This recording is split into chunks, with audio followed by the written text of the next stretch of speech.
The massive space station called Concordia Prime floated in the darkness of space like a glowing city.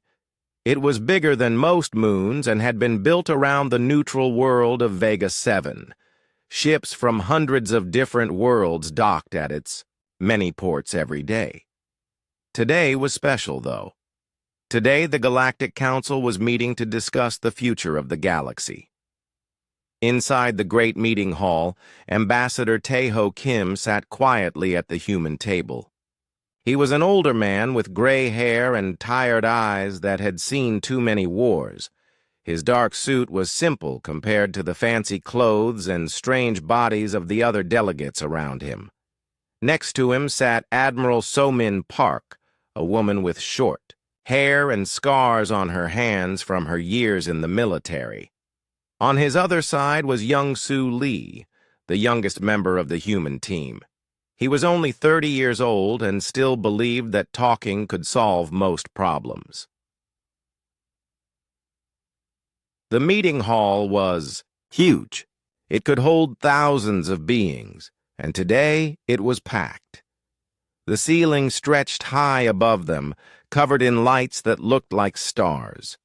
Around the circular room, delegates from over 300 different species sat in their special seats. Some needed water tanks to breathe. Others glowed with their own light. A few looked almost human, while others were so strange that humans needed computers just to understand what they were. At the center of the room stood a tall crystal being from the Zilithian Empire. Its body looked like it was made of blue glass, and when it spoke, its voice sounded like wind chimes. "We gather today to discuss the proper order of civilized space," it said. "For too long, some species have acted without thinking about the greater good." The crystal being looked directly at the human table when it said this. Other delegates started to nod and make sounds of agreement. The insect-like creatures from the hive lords of Kepler clicked their mandibles together. The gas creatures from the nebula systems changed colors from blue to green, which meant they agreed. Tae-ho Kim had been expecting this. For months, he had heard rumors that some of the older species were unhappy with human activities in space. Humans had been exploring and building colonies faster than most species liked. They had also been too quick to help solve problems that other species preferred to ignore. The Altarian delegate stood up next. It looked almost human, but had 6 arms and blue skin. Its voice was smooth but cold. "The human species is very young," it said. "They have only been traveling in space for 300 years. Most of us have been exploring the galaxy for thousands of years. Perhaps humans should learn to observe and listen before they try to tell older, wiser species what to do." Laughter filled the meeting hall. Not the kind of happy laughter you hear at parties, but the mean kind that makes you feel small. Young-Soo Lee felt his face get hot with anger. These beings had asked for human help many times. When pirates attacked their trade ships, they called human military forces. When their colonies had problems with food or power, they asked human engineers to fix them. When diseases spread through their populations, they begged human doctors to help find cures. Admiral Park kept her face calm, but her hands made fists under the table. She remembered the Battle of Kepler Station, where human ships had saved 1 million insect beings from pirate attacks. She remembered the plague on Altair 4, where human doctors had worked for months without sleep to save an entire planet. She remembered hundreds of times when humans had risked their lives to help these same species who were now laughing at them. Tae-ho Kim stood up slowly. The laughter stopped. "The Terran Federation would like to present our proposal for joint defense systems," he said. His voice was quiet but clear. "We have prepared plans for shared patrol routes, combined training exercises, and emergency response teams. We believe that working together will make all of our worlds safer. The crystal being from Zalithia made a sound like breaking glass. How typical, it said. Humans always think the answer is more weapons and more fighting. This is exactly why younger species need guidance from their elders. A delegate from the ethereal collective floated forward. The ethereals were beings made of pure energy who thought they were smarter than everyone else. Perhaps, it said in a voice like whispers, the humans could learn something by watching how civilized species handle their problems. Violence should always be the last choice, not the first. Young Su Li could not stay quiet anymore. He stood up quickly, his chair scraping against the floor. Civilized? He said, his voice getting louder.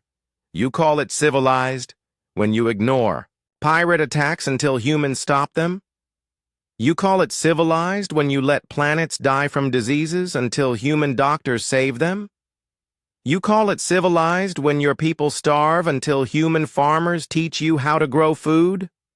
The meeting hall went completely quiet. You could have heard a pin drop. The young human had said what everyone knew but nobody wanted to talk about. For 300 years, humans had been the ones who actually solved problems while other species made speeches about how wise and peaceful they were. The Altarian delegate's blue skin turned darker with anger. This is exactly what we mean, it said. Humans are too emotional, too quick to fight, too willing to act without thinking. They are dangerous. More delegates started to speak up. The Crystalline Consortium agreed that humans were unpredictable. The Hive Lord said humans were too individualistic to understand proper order. The Nebular Systems complained that humans disrupted established trade patterns by being too efficient. Tae-Ho Kim listened to it all. These beings were afraid, he realized. They were afraid because humans got things done while they spent years talking. They were afraid because human colonies grew fast and human technology improved quickly. They were afraid because when there was a crisis, everyone called humans for help instead of the species who claimed to be in charge, the Zalithian being called for a vote. We propose new restrictions on human expansion into the Outer Rim territories, it announced. Humans will be limited to their current space until they prove they can act in a more civilized manner. The vote was not even close. 847 species voted yes. Only one voted no. The humans sat alone as the entire galaxy voted to put them in a cage. Admiral Park whispered to Kim, "We could fight this. Our fleet is stronger than most of theirs combined." Kim shook his head. "That would just prove their point about us being violent," he whispered back. The Altarian delegate smiled as the results were announced. "This is for the good of all species," it said. "Humans will thank us someday for teaching them patience and wisdom." Tae-Ho Kim stood up one last time. The meeting hall fell silent again, waiting to see what the humans would do. Some delegates probably expected Kim to beg or make threats. Others might have thought he would promise to change human behavior to make them happy. Instead, Kim's voice was calm and cold. "The Terran Federation came here seeking partnership," he said. "We offered to share our knowledge, our technology, and our protection. We wanted to work together to make the galaxy safer and better for everyone." He paused and looked around the room at all the different species.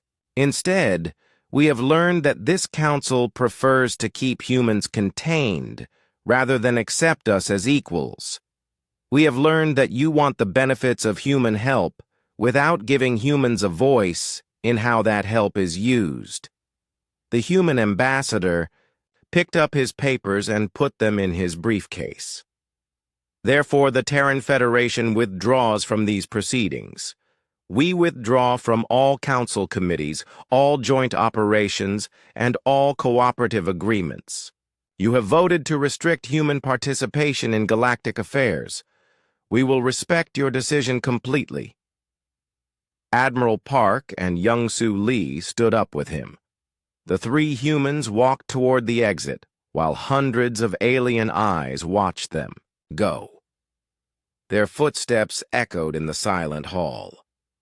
At the doorway, Kim turned back one last time.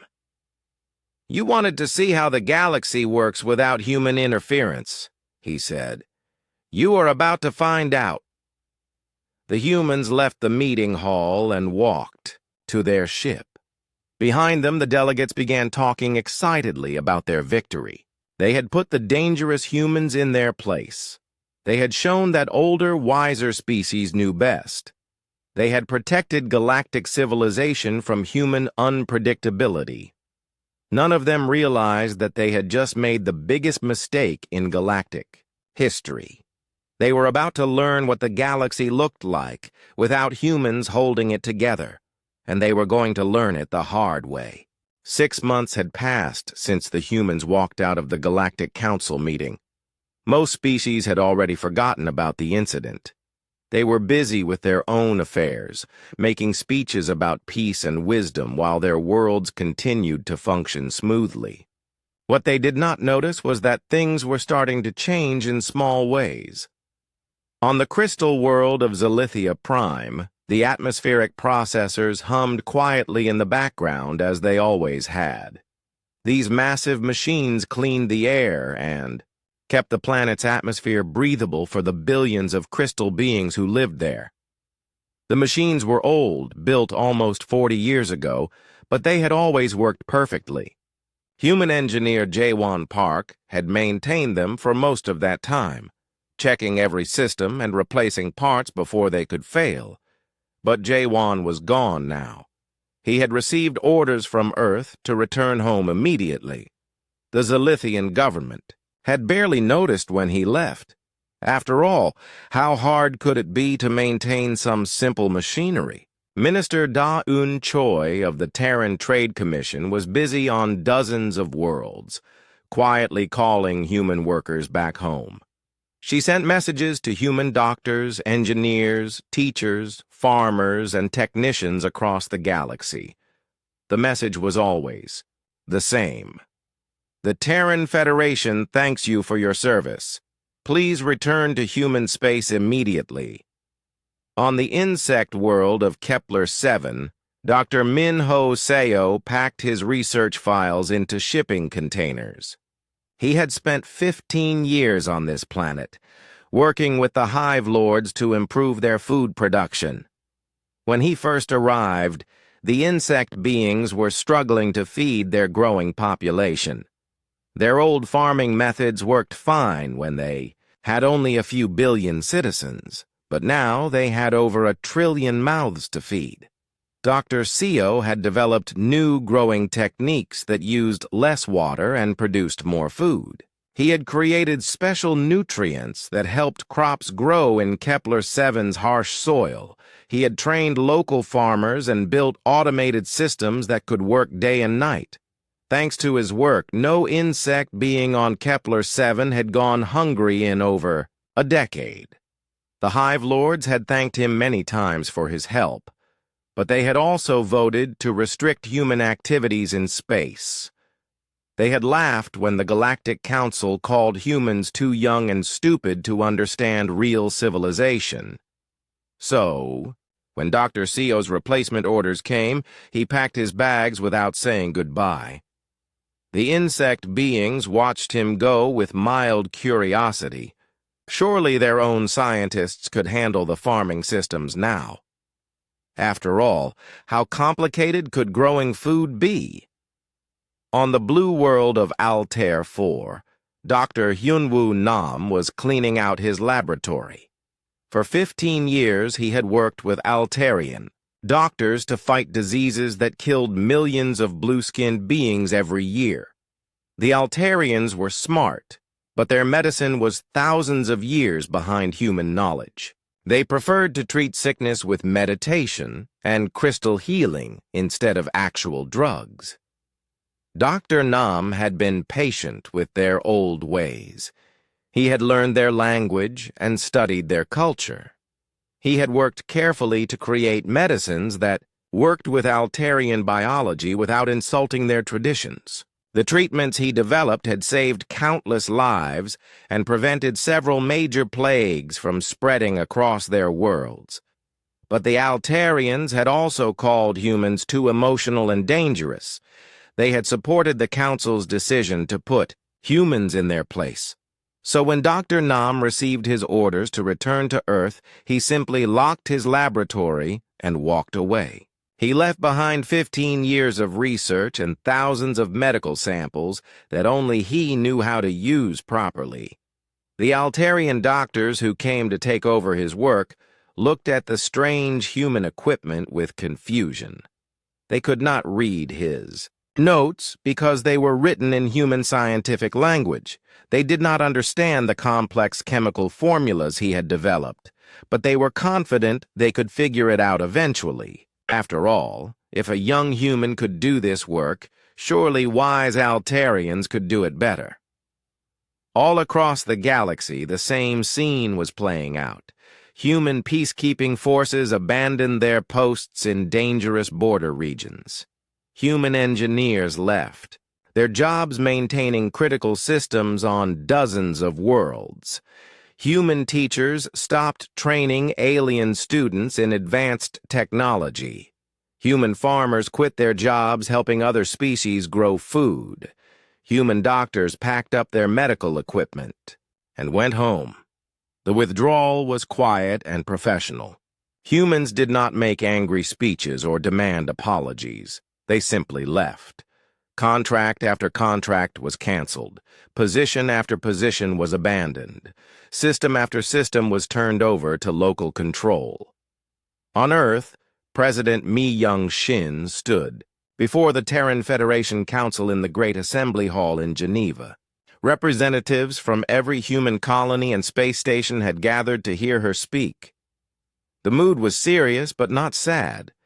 Humans had tried to be good partners with the galaxy for 3 centuries.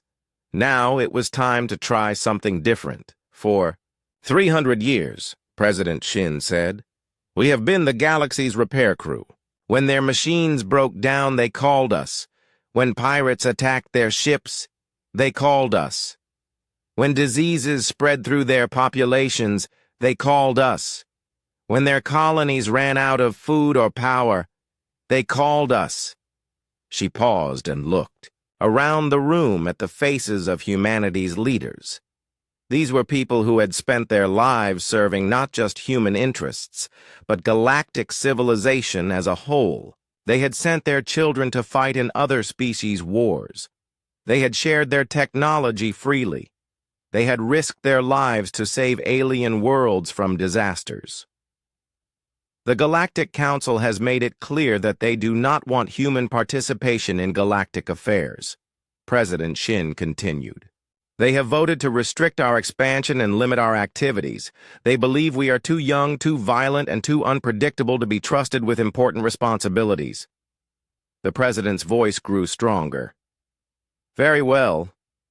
If they want to treat us like children who cannot be trusted, then we will let them handle their own problems like adults. Every human citizen working outside human space will return home within 6 months. Every human military unit will withdraw to human territory. Every human aid program will be terminated. The assembly hall was quiet, except for the soft hum of air recyclers. Everyone understood what this meant. For 3 centuries, humans had been holding galactic civilization together in ways that most species never noticed or appreciated. Now they would find out what the galaxy looked like without human help. Captain Sung-Ho Kim of the cargo ship, Busan Trader, received his new orders while docked at a space station in the Vega system. For 20 years, he had transported goods between human and alien worlds. His ship carried food to planets that could not grow enough crops. It brought medical supplies to worlds fighting diseases. It delivered spare parts for machinery that kept entire civilizations running. The orders were simple: return to human space immediately and cease all trade with non-human worlds. Captain Kim looked out his ship's window at the busy space station around him. Hundreds of alien ships were loading and unloading cargo. Most of them carried goods that had been grown, built, or processed on human worlds. In a few months, those supply lines would be gone. The alien traders at the station noticed that fewer human ships were arriving each week. Some asked questions, but most assumed it was just a temporary change in human business practices. They had other suppliers, after all. How hard could it be to replace human goods and services? On the gas giant world of Nebula 9, the quantum stabilization fields that kept the energy beings alive began showing small fluctuations. These fields were incredibly complex machines that required constant adjustment and maintenance. They had been designed by human physicists who understood both energy beings and quantum mechanics. The same human physicists who were now packing their equipment and heading home. The nebular energy beings noticed the fluctuations, but were not worried. Their own scientists had studied these machines for decades. Surely they understood how to maintain them. The humans had just been doing simple maintenance work that anyone could handle. What the energy beings did not know was that the stabilization fields were far more complex than they appeared. The human physicists had been making hundreds of tiny adjustments every day, compensating for solar radiation, gravitational changes, and quantum decay. Without these constant adjustments, the fields would slowly weaken until they could no longer contain the energy being's life force. But the Nebulans were confident in their own abilities. They had been alive for thousands of years. They had built great civilizations and explored distant galaxies. They had voted to restrict human activities because humans were clearly too primitive to understand advanced concepts like theirs. Now they were about to learn just how much those primitive humans had been doing to keep them alive. All across the galaxy, critical systems that had been quietly maintained by human experts began to show signs of stress. Warning lights blinked in computer centers that no longer had human technicians to read them. Machinery that had run smoothly for decades started making strange noises that no one knew how to fix. Medical treatments that had saved millions of lives sat unused because no one understood how to prepare them properly. The galaxy had voted to put humans in their place. Now they were about to discover what that place had really been, and they were going to learn it the hard way. The first real problem started in the Outer Rim territories, far from the fancy meeting halls and comfortable worlds where the Galactic Council made their decisions. These were dangerous areas of space filled with asteroid fields, unstable stars, and empty regions where pirates like to hide. For decades, joint human-alien peacekeeping forces had patrolled these areas, keeping trade routes safe and protecting innocent travelers. But the humans were gone now. Their fast, tough warships no longer chased pirates through dangerous asteroid fields where other species were afraid to go. Their marines no longer boarded pirate vessels and freed hostages. Their intelligence officers no longer tracked pirate movements and warned merchant ships about dangerous areas. The Rakshari pirate clans had been waiting for exactly this moment. For years, they had been held back by human tactical teams who seemed to always know where the pirates would strike next. Human ships were faster than most alien vessels, and their crews were willing to fight in places where other species would retreat. The pirates had learned to fear the sight of human patrol ships appearing on their sensors, but now those ships were gone. The patrol routes that had once been covered by human vessels were empty. The listening posts that human technicians had maintained were silent. The early warning systems that human engineers had built were starting to break down without maintenance. Warlord Korthak of the Rakshari clans was a scarred veteran who had been fighting humans for 20 years. He was smart enough to know that humans were dangerous opponents, but he was also smart enough to know an opportunity when he saw one. From his command ship hidden in the Typhon Nebula, he sent orders to every pirate clan in the Outer Rim. The time for hiding was over. The first major attack came without warning. A convoy of Altarian merchant ships was traveling through the Kepler Pass, a narrow route between two dangerous star systems. The convoy was protected by 3 Altarian patrol vessels, sleek ships designed more for looking impressive than for fighting real battles. The Altarian captains had requested human escort ships for the dangerous journey, but their request had been denied. According to the new Galactic Council restrictions, human military vessels were not allowed to operate in that area of space. The Altarians would have to protect their own merchants with their own ships. When the pirates attacked, it was a massacre. 12 pirate vessels swarmed out of the asteroid field where they had been hiding. The Altarian patrol ships were fast, and their weapons were powerful, but their crews had never fought a real battle.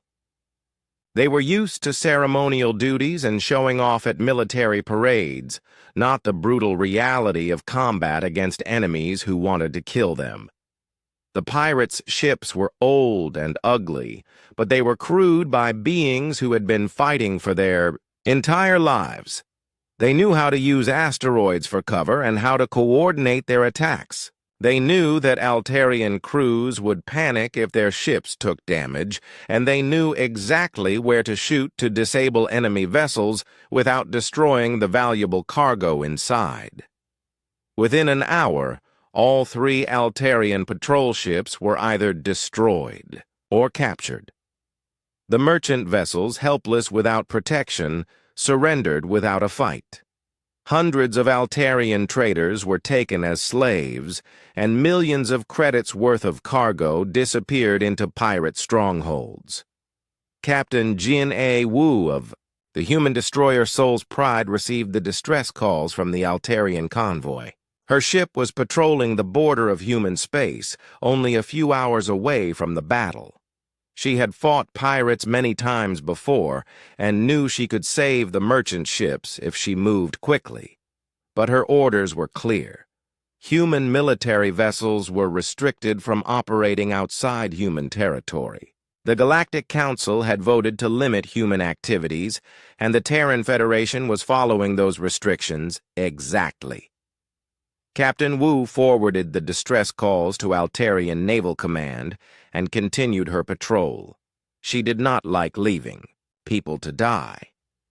But the Altarians had made their choice when they voted to restrict human help. Now they would have to live with the consequences. The Altarian Navy scrambled their fastest ships to respond to the attack, but they arrived too late. By the time they reached the Kepler Pass, the pirates were gone and the merchant convoy was destroyed.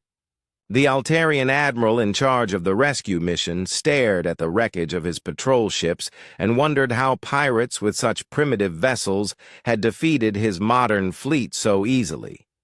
What the admiral did not understand was that the pirates had learned their tactics from fighting humans. They had studied human military methods for years, trying to find ways to defeat human forces. They had learned to be fast, ruthless, and unpredictable. Now they were using those same tactics against alien species who had never faced such brutal enemies. Meanwhile, on the crystal world of Zalithia Prime, the atmospheric processors were starting to fail in ways that no one understood. The machines were huge, complex systems that cleaned billions of tons of air every day.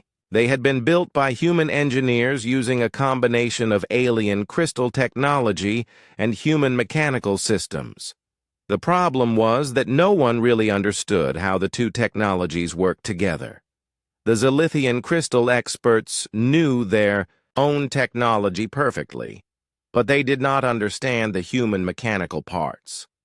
The few Zilithian engineers who had worked with humans knew something about human machines, but they did not understand the complex interactions between the different. Systems engineer Kyunghwa Jin had been the lead human technician for the Zilithia Prime processors. She had spent 20 years learning every detail of the massive machines. She knew which sounds meant the systems were running normally and which sounds meant trouble was coming. She knew how to adjust the crystal resonance frequencies to match changes in atmospheric pressure. She knew how to balance the mechanical filtration systems with the energy-based purification fields.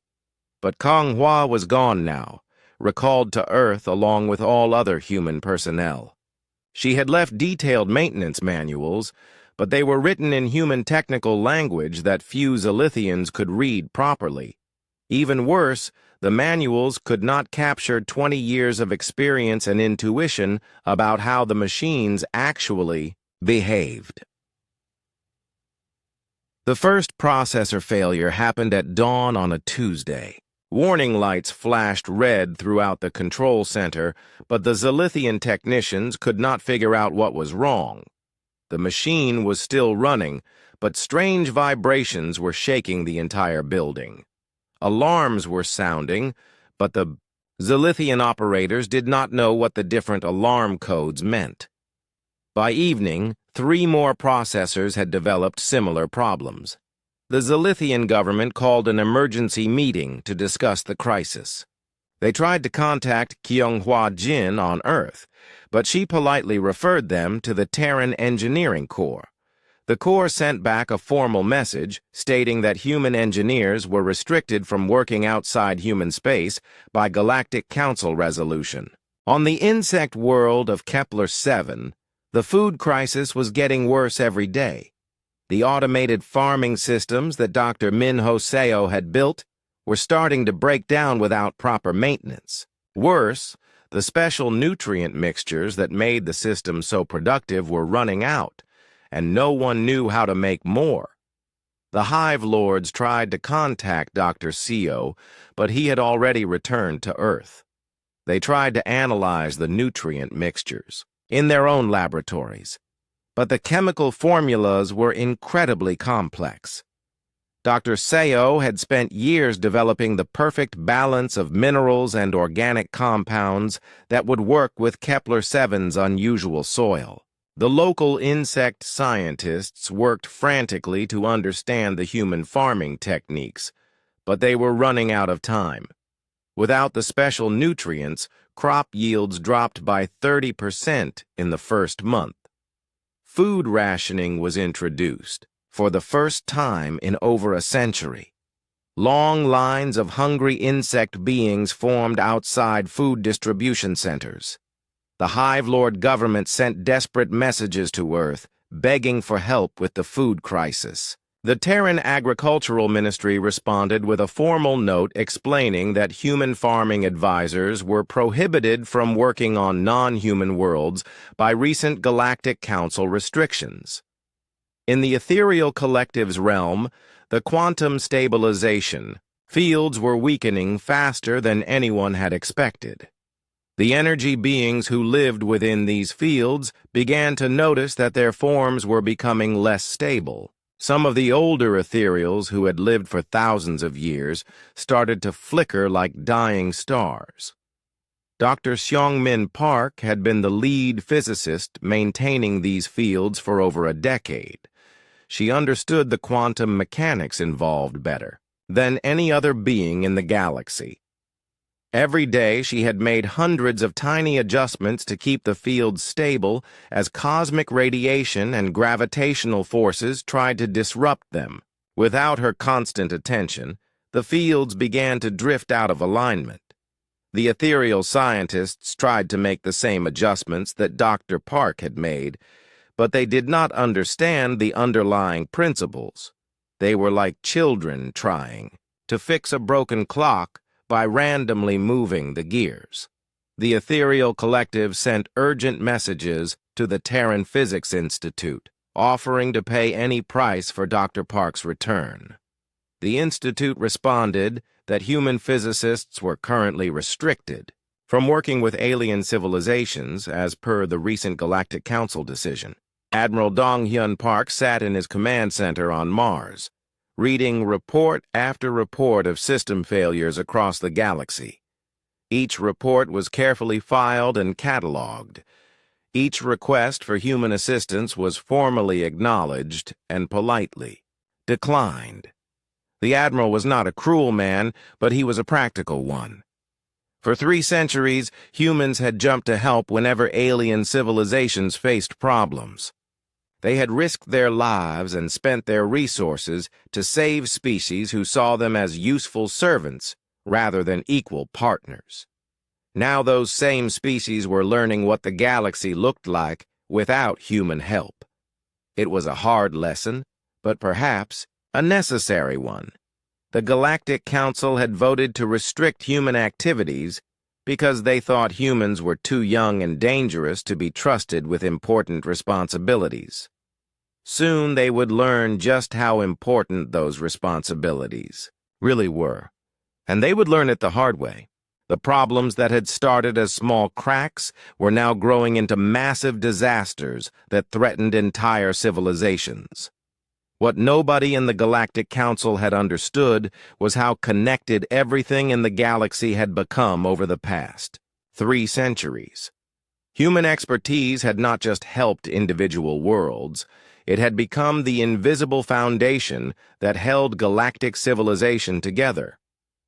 Commander Yoon-ji Ko of the Terran Merchant Marine stood on the bridge of her cargo ship Incheon, Star, reading the latest intelligence reports. Pirates were no longer just attacking individual convoys. They were taking control of entire star systems, building permanent bases, and demanding tribute from any ship that wanted to pass through their territory. The Rakshari Pirate Confederation, as they now called themselves, controlled over 40% of the major trade routes in the Outer Rim. Without human patrol ships to stop them, they had grown bold enough to attack military convoys and even orbital defense stations. Most alien species had never faced enemies this organized and ruthless. Commander Ko received another distress call, this time from a nebular energy being whose transport ship was under attack near the Vortex Nebula. The message was desperate, begging for any human ship to come and help. Ko forwarded the call to the Nebular Defense Force and continued her patrol of human space. Every day brought new reports of pirate attacks, and every day Ko had to send the same response. Human ships were restricted from operating in those areas by Galactic Council decision. She had served in the Merchant Marine for 15 years and had never had to ignore calls for help before. It went against everything she believed in, but orders were orders. The economic damage was becoming impossible to ignore. Trade routes that had carried goods worth trillions of credits every year were now controlled by pirates who charged whatever they wanted for safe passage. Many shipping companies simply stopped sending vessels through dangerous areas, which meant that colonies that depended on imported food and supplies were starting to run short of basic necessities. On the industrial world of Forge Prime, the HFY massive factories that built starship engines were shutting down one by one. The factories needed rare metals that were mined in the Outer Rim territories, but pirate attacks had made it too dangerous and expensive to transport the materials. Without these metals, the factories could not build the engines that powered most of the galaxy's civilian spacecraft. The Forge Prime government tried to find alternative suppliers, but the few remaining safe mining operations could not meet the demand. Prices for rare metals increased by 400% in just 2 months. Many smaller worlds could no longer afford to buy replacement parts for their ships, which meant they were becoming isolated from the rest of galactic civilization. Meanwhile, the medical crisis on Altair 4 was getting worse every day.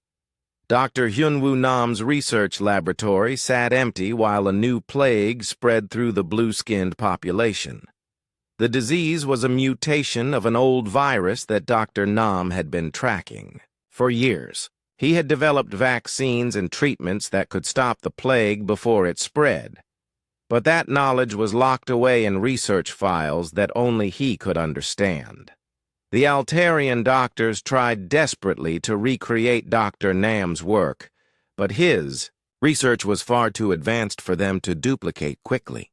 The treatments required precise chemical compounds that had to be mixed in exactly the right proportions at exactly the right temperatures. One mistake could make the medicine useless or even poisonous. Dr. Seong Ho Kang watched the medical reports from his laboratory on Luna. As the former head of Galactic Pandemic Response, he could see exactly how the plague would spread and how many people would die without proper treatment. The numbers were horrifying. Millions of Altarians could be dead within a year. Dr. Kang had volunteered to help, but his offer was rejected by Terran Medical Command.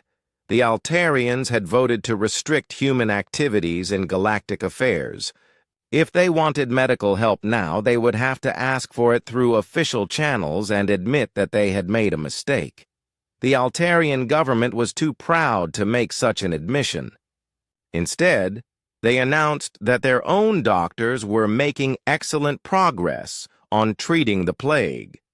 They claimed that human help was not needed because Altarian medicine was naturally superior to human techniques. But the plague did not care about Altarian pride.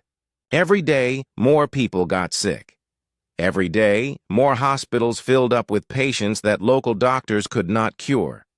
Every day, the death toll grew higher.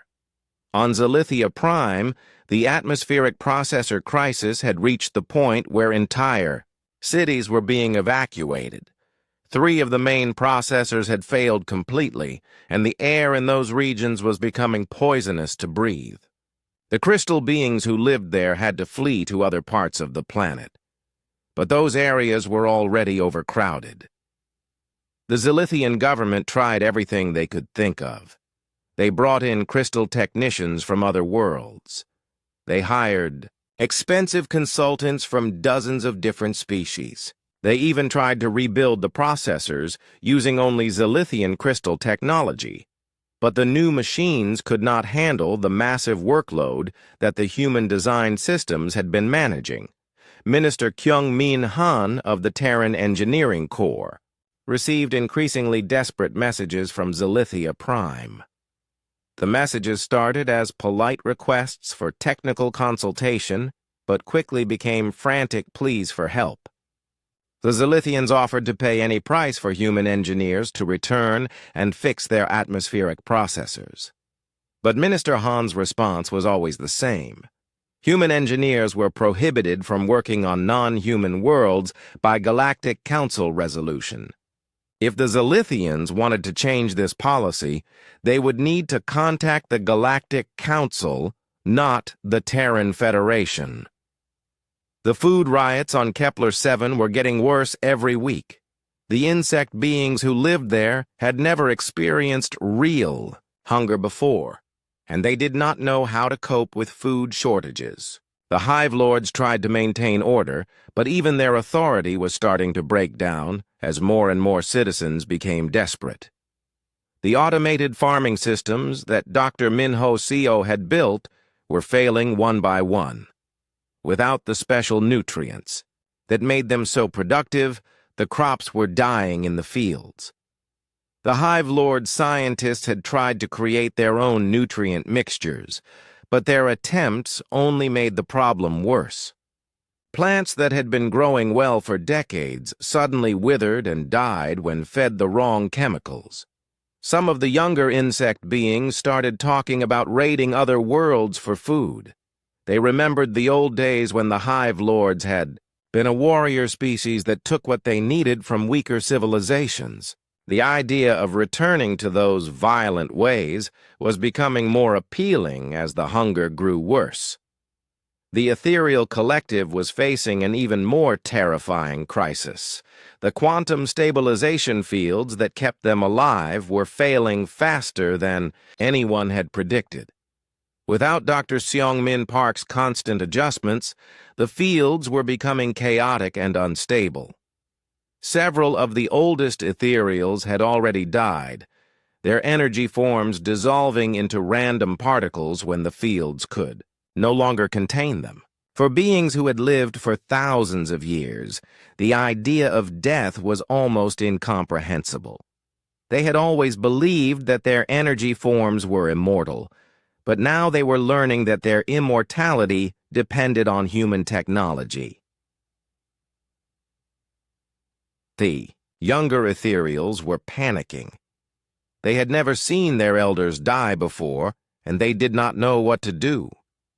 Some tried to escape to other parts of the galaxy, but they could not survive without the stabilization fields. Others tried to modify the fields themselves, but their changes only made the instability worse. Chancellor Eugene Seo of the Terran Economic Council was working around the clock to document the collapse of galactic civilization. Her team had created detailed reports showing how human activities had supported the galaxy's economy, infrastructure, and security. The numbers were staggering. Humans made up less than 2% of the galaxy's population, but they had been responsible for maintaining systems that supported nearly half of all galactic civilization. They had built the infrastructure that allowed interstellar trade to function smoothly. They had provided the security that kept dangerous areas of space safe for travel. They had developed the medical treatments that prevented plagues from wiping out entire species. Chancellor Seo's final report was over 1,000 pages long, but the conclusion could be summarized in a single sentence. Without human participation, galactic civilization would collapse within 2 years. On Vega 7, the Galactic Council held emergency sessions every day, but they could not agree on what to do. Some delegates wanted to ask humans for help, but others argued that this would make them look weak and incompetent. Some blamed the humans for causing the crisis by withdrawing their support, while others insisted that the galaxy could solve its own problems without human interference. The Altarian delegate, who had been so dismissive of humans just months earlier, now spoke in hushed tones about the plague spreading through his people. The Zilithian representative's crystal form had grown dim and cracked from stress as more of his worlds became uninhabitable. The Hive Lord ambassador could barely speak about the food riots tearing apart his civilization. But even facing disaster, the Council could not bring itself to admit that they had made a mistake. Instead, they talked about temporary cooperation, agreements, and limited assistance protocols. They used fancy words to avoid saying what everyone knew. They needed human help, and they needed it desperately. The galaxy had learned what it was like without humans holding it together, and it was falling apart faster than anyone had imagined possible. The galaxy was dying, and everyone knew it. What had started as isolated problems had grown into a disaster that threatened to destroy civilizations that had existed for thousands of years. Trade routes were controlled by pirates. Plagues spread, unchecked, through major population centers. Critical infrastructure was failing on dozens of worlds. Food riots were tearing apart previously peaceful societies. But the worst was yet to come. General Bora Lim sat in her command center deep beneath the surface of Mars, studying intelligence reports that made her stomach turn. The Rakshari pirate, Confederation was no longer satisfied with just controlling trade routes and demanding tribute from merchant ships. They were planning something much worse. According to Terran intelligence, the pirates were organizing the largest military operation in galactic history. They had united over 200 different pirate clans under a single command structure. They had captured enough military equipment to outfit a fleet larger than most planetary defense forces, and they were planning to attack major population centers, not just isolated colonies. General Lim looked at the target list that her spies had obtained. Altair 4, with its billions of blue-skinned civilians already weakened by plague.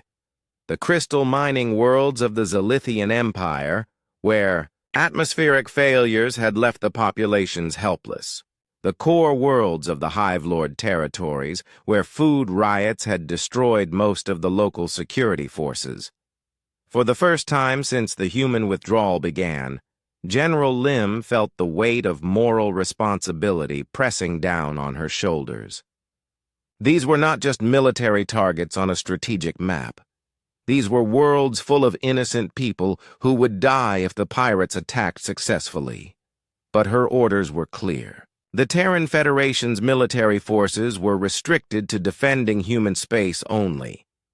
The Galactic Council had voted to limit human activities, and humanity was following those restrictions exactly. If other species wanted human military protection, they would have to ask for it officially. The problem was that asking for help meant admitting they had been wrong about humans all along. It meant acknowledging that the species they had dismissed as too young and dangerous had actually been, keeping them safe for centuries. It meant swallowing their pride and begging for assistance from the people they had insulted and excluded. On Altair 4, the plague had spread beyond all control. Entire cities were quarantined, but the quarantine zones kept growing as more people got sick. The blue-skinned Altarians were dying by the thousands every day, and their own doctors still could not figure out how to treat the disease. Prime Minister Taejun Song of the Altarian Federation stood in his office, looking out at the capital, city where smoke rose from burning buildings. The plague had caused social order to break down completely. People were fleeing the cities in panic, spreading the disease to rural areas that had previously been safe. The military was struggling to maintain order, but even soldiers were getting sick and abandoning their posts. Minister Song had read Dr. Hyunwoo Nam's research files dozens of times, but the human doctor's work was too advanced for Altarian science to understand quickly. The treatments required technologies that Altarians had never developed and techniques that their medical schools did not teach. The minister's advisors had been begging him to contact Earth and ask for Dr. Nam's help, but Song had refused. He was one of the delegates who had voted to restrict human activities. He had called humans too emotional and dangerous just months earlier. How could he now admit that his people were dying because they needed those same humans to save them? But as the death toll climbed higher each day, Song began to realize that his pride was less important than his people's lives. The Altarian Federation was facing extinction, and only human medicine could save them. On Zilithia Prime, the situation was just as desperate. Half the planet was now uninhabitable due to atmospheric processor failures. Millions of crystal beings had been forced to evacuate their ancestral cities and crowd into the few remaining safe zones. The refugee camps were overcrowded and running out of supplies. The Zilithian engineers had tried everything they could think of to repair the processors, but human technology was too different from their own crystal-based systems. Every attempt to fix the machines only made the problems worse. Some of the engineers had even tried to contact Kyunghwa Jin directly, offering her huge sums of money to return and help them. But Jin's response was always the same. She was prohibited. from working on non-human worlds by Galactic Council restrictions. If the Zilithians wanted her help, they would need to make an official request through diplomatic channels. The Zilithian government was torn between desperation and pride. They were the masters of crystal technology, one of the most advanced civilizations in the galaxy. How could they admit that they needed help from a species they had considered primitive just months earlier? In the ethereal collective's domain, the quantum stabilization fields were failing so rapidly that entire communities of energy beings were dying every day. The ethereals who had lived for thousands of years were dissolving into random particles as the fields that contained their life force became chaotic and unstable. The surviving ethereals were terrified. They had always believed that their energy, forms made them superior to physical beings who could die from disease or injury. Now they were learning that their immortality depended completely on technology they did not understand, maintained by a species they had dismissed as too primitive to matter. Some of the younger ethereals had tried to escape to other parts of the galaxy, but they quickly discovered that the stabilization fields in other regions were failing too. Dr. Xiongmin Park had been the only person in the galaxy who truly understood how to maintain the complex quantum systems that kept them alive. On Kepler 7, the food riots had evolved into something much worse. The starving insect beings had divided into competing factions that fought each other for control of the remaining food supplies. The traditional Hive Lord leadership had collapsed as local commanders declared independence and tried to seize territory for their own followers. Some of the insect factions had begun building primitive warships, planning to raid other worlds for food and supplies. They remembered the old stories about their warrior ancestors who had conquered dozens of star systems through military force. The idea of returning to those violent ways seemed better than slowly starving to death on their dying homeworld. The galaxy was facing not just system failures and natural disasters, but the complete breakdown of civilized society. Species that had lived in peace for centuries were preparing for war. Ancient hatreds and territorial disputes that had been forgotten for generations were starting to resurface as desperation grew. On Vega 7, the Galactic Council faced the most difficult decision in its 1,000-year history. The emergency sessions that had once been held weekly were now happening every day, sometimes twice a day. The great meeting hall that had once been filled with confident delegates making grand speeches was now occupied by desperate survivors of failing civilizations. The debates were heated and emotional. Some delegates argued that the council should immediately apologize to humanity and beg for their help. Others insisted that accepting human assistance would be admitting weakness and would destroy the council's authority forever. A few even blamed the humans for causing the crisis by withdrawing their support so suddenly. But as the reports of death and destruction poured in from across the galaxy, even the most stubborn delegates began to realize that their pride was less important than their people's survival. The Altarian representative spoke about watching his homeworld burn while plague victims died in the streets. The Zilithian delegate's crystal form was so dim and cracked that it could barely maintain coherence. The ethereal ambassador flickered like a dying candle as its stabilization field weakened. Finally, after days of bitter argument, the council took a step that would have been unthinkable just a year earlier. They voted to send an official delegation to Earth, not to negotiate or make demands, but to formally request human assistance in dealing with the galaxy-wide crisis. The vote was closer than many expected. 421 species voted yes, 398 voted no, and 28 abstained. Even facing complete destruction, Nearly half the galaxy's civilizations could not bring themselves to ask humans for help. The delegation was led by Ambassador Veltar of the Ethereal Collective, chosen because the Ethereals had never actively insulted humans during the original council sessions. They had been condescending and dismissive, but they had not made the kind of openly hostile statements that some other species had made. But Veltar was dying. The quantum stabilization field that kept the energy being alive was failing rapidly, and the ambassador had perhaps weeks left before involuntary dissolution. Every word Veltar spoke required tremendous effort as the being's life force slowly leaked away into space. The delegation's ship arrived at Luna Station on a gray Tuesday morning.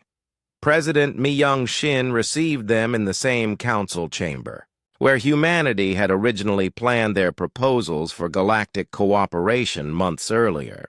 The irony was not lost on anyone in the room. Veltar's message was simple and direct, spoken in a voice that grew weaker with each word.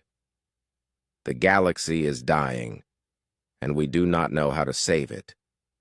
Only humanity has the knowledge and ability to repair what has been broken. We come not as the leaders of galactic civilization, but as representatives of civilizations that will not exist much longer without help. The energy being paused, its form flickering as the stabilization field struggled to maintain coherence. We ask, we beg, for humanity's assistance in preventing the complete collapse of galactic civilization. President Shin listened in silence, her face showing no emotion. When Veltar finished speaking, she stood up slowly and walked to the window that looked out over the lunar surface. In the distance, Earth hung like a blue jewel against the black of space.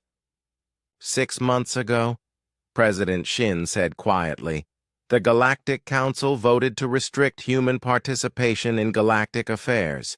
You cited our unpredictability and our propensity for violence. You said we were too young and too dangerous to be trusted with important responsibilities. She turned back to face the delegation. The Terran Federation complied with that decision completely. We withdrew our personnel, canceled our agreements, and restricted our activities to human space only. We did exactly what the Council asked us to do. The President's voice remained calm and professional, but there was steel beneath the surface. If the Galactic Council wishes to modify their previous decision, they know how to reach us through official diplomatic channels. This meeting is concluded. The delegation left Luna Station with no promises, no commitments, and no hope. As their ship disappeared into hyperspace, President Shin remained at the window, watching Earth turn slowly in the void. The galaxy had made its choice months earlier. Now they would have to live with the consequences, or find the courage to admit they had been wrong all along. The final catastrophe came like a thunderclap across the galaxy. The Rakshari Pirate Confederation launched their massive attack on the same day that 3 more ethereal communities dissolved into nothingness, and the plague on Altair 4 reached the 1 million death mark. It was as if the universe itself had decided that the galaxy's suffering was not complete.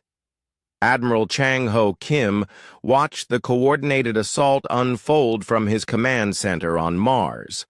12 star systems came under attack simultaneously in the most organized military operation that pirates had ever attempted in galactic history. The targets were chosen perfectly: worlds already weakened by system failures, planets where local defenses had collapsed, and colonies where desperate populations could offer no resistance.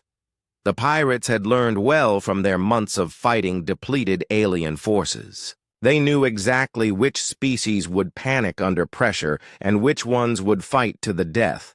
They knew how to disable orbital defense platforms and how to capture entire fleets without destroying valuable ships. Most importantly, they knew that without human tactical expertise, most alien military forces were helpless against a coordinated enemy. Admiral Kim felt a cold knot form in his stomach as he read the casualty estimates.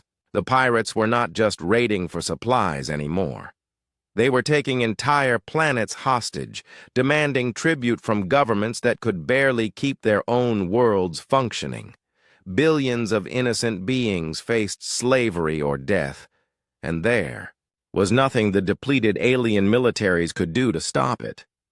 For the first time since humanity's withdrawal began, Admiral Kim questioned his orders. These were not just strategic targets on a tactical display. These were living beings who had families and dreams and fears, just like humans did. The fact that their governments had insulted and excluded humanity did not mean they deserved to suffer and die. But his duty was clear. The Terran Space Force was restricted to defending human territory only. The Galactic Council had made their choice, and humanity was following their decision exactly. The pirate attacks created chaos that spread far beyond the targeted systems. Refugee fleets fled the conquered worlds, but they had nowhere safe to go. Most star systems were already struggling with their own problems and could not take in millions of displaced beings. Some refugee ships were attacked by other pirate groups who saw easy targets. Others simply ran out of fuel and drifted helplessly in space. On Altair 4, the news of the pirate attacks caused complete panic. The government had been barely maintaining order despite the plague, but the threat of pirate invasion was the final straw. Military units abandoned their posts to protect their own families. Police forces dissolved as officers fled the cities. Within hours, one of the galaxy's most civilized worlds had descended into complete anarchy. Prime Minister Tae-Jun Song barricaded himself in his office as mobs stormed the government buildings. The blue-skinned Altarians who were not already sick with plague were now fighting each other for seats on the few remaining transport ships leaving the planet. The minister's own security guards had abandoned him to save their own lives. Song sat alone at his desk, staring at the communication device that could connect him directly to Earth. For months he had refused to use it because calling for human help would mean admitting that he had been wrong. But now his world was dying, his people were fleeing in terror, and his government had collapsed completely. With shaking hands, he activated the communication system and sent a direct message to Dr. Hyunwoo Nam on Luna Station. The message was simple. Please help us. We were wrong. People are dying and we cannot save them without you. On the crystal world of Zalithia Prime, the atmospheric processor failures had reached a critical point. The remaining safe zones were shrinking every day as more systems failed. The refugee camps were overcrowded beyond all capacity, and fights were breaking out over food and shelter.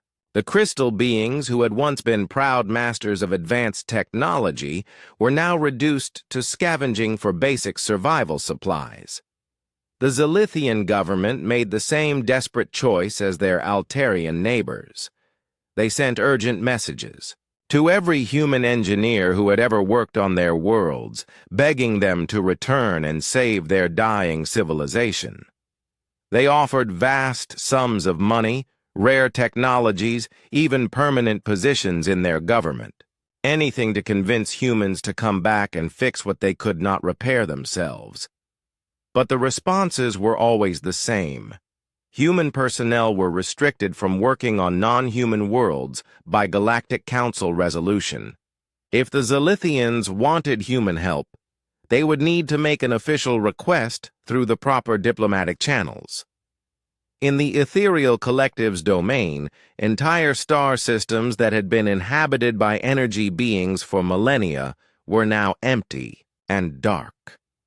The quantum stabilization fields had failed completely in over 40% of their territory, causing the involuntary dissolution of billions of ancient consciousnesses. The remaining ethereals huddled in the few functioning zones, watching their immortal civilization die around them. Ambassador Veltar managed to send one final message to Earth before the stabilization field keeping the being alive finally collapsed. The message was brief but heartbreaking. We were fools. We called you primitive, but you were the only ones keeping us alive. Forgive us. Remember us. On Vega 7, the Galactic Council faced the complete collapse of everything they had tried to preserve. Half the member species were dealing with existential crises that threatened their survival. Pirates controlled vast regions of space that had been safe for centuries. Ancient civilizations were collapsing or had already disappeared entirely. The council chamber that had once hosted grand debates about galactic governance was now filled with desperate pleas for help and bitter arguments about who was to blame for the disaster. Some delegates still insisted that the crisis was somehow humanity's fault for withdrawing their support so suddenly. Others demanded that the council immediately apologize to humans and beg for their assistance. The debates became increasingly frantic as reports of new disasters arrived every hour. The Hive Lord territories had split into 6 warring factions that were fighting each other instead of dealing with the food crisis. The Nebular Trade Consortium had declared bankruptcy and abandoned most of their shipping routes. 3 major shipbuilding worlds had gone silent completely, probably conquered by pirates or destroyed by system failures. Finally, as news arrived that the pirates were planning to attack Vega 7 itself, the Council made a decision that would have been impossible just a year earlier. By a vote of 847 to 0, the exact same numbers as their original vote to restrict human activities, they agreed to issue a formal public apology to humanity and request immediate assistance in preventing the complete collapse of galactic civilization. The apology was broadcast across the entire galaxy on every communication channel. It was specific, detailed, and utterly humiliating for the species that had considered themselves humanity's superiors. They admitted that their assessment of human capabilities had been based on prejudice rather than facts. They acknowledged that their restrictions on human activities had been motivated by fear and jealousy rather than genuine concern for galactic stability. They confessed that their civilized approach to governance had created the power vacuum that allowed chaos and violence to flourish. Most importantly, they formally recognized that humanity had been the foundation that held galactic civilization together, and that their dismissal of human contributions had been the greatest mistake in the Council's 1,000-year history. President Mi Young-shin received the Council's apology in the same room where she had rejected their previous plea for help. This time, however, her response was different. She stood before the cameras that would broadcast her words across the galaxy and spoke in the calm, professional tone that had become humanity's trademark. "The Terran Federation accepts the Galactic Council's apology," she said.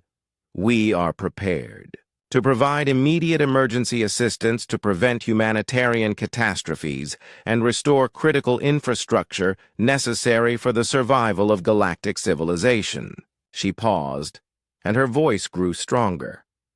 "However, any future cooperation between humanity and other galactic species will be based on genuine partnership and mutual respect, not on the assumption that humans exist solely to solve problems created by others' incompetence or negligence." Within hours of President Shin's announcement, human ships were moving throughout the galaxy for the first time in months. But they were not the same humans who had quietly withdrawn their support earlier. These humans were confident, determined, and clearly in charge of the situation. The pirate confederation that had seemed so unstoppable was crushed within weeks, once human tactical expertise was applied to the problem. Human military commanders did not waste time with elegant battle formations or ceremonial displays of power. They used overwhelming force, brilliant strategy, and ruthless efficiency to destroy the pirate fleets and capture their leaders. Dr. Hyun-woo Nam returned to Altair 4 with a full medical team and immediately began implementing treatments for the plague. Within days, the death rate began to drop. Within weeks, the disease was under control. Within months, Altarian society was stable again. Human engineers returned to Zalithia Prime and quickly repaired the atmospheric processors that alien technicians had been unable to fix for months. The refugee camps were closed as crystal beings returned to their ancestral homes. The Zalithian government officially appointed human advisors to oversee all critical infrastructure to ensure that such failures would never happen again. Dr. Seong-min, Park and her team rebuilt the quantum stabilization fields that kept the remaining ethereals alive. The energy beings who had survived the collapse were grateful beyond words. But they were also humbled by the realization that their immortality depended completely on human knowledge and skill.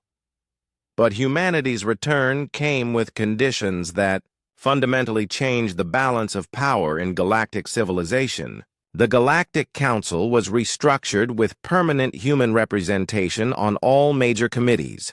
Humans were given veto power over any decisions that affected human space or human citizens.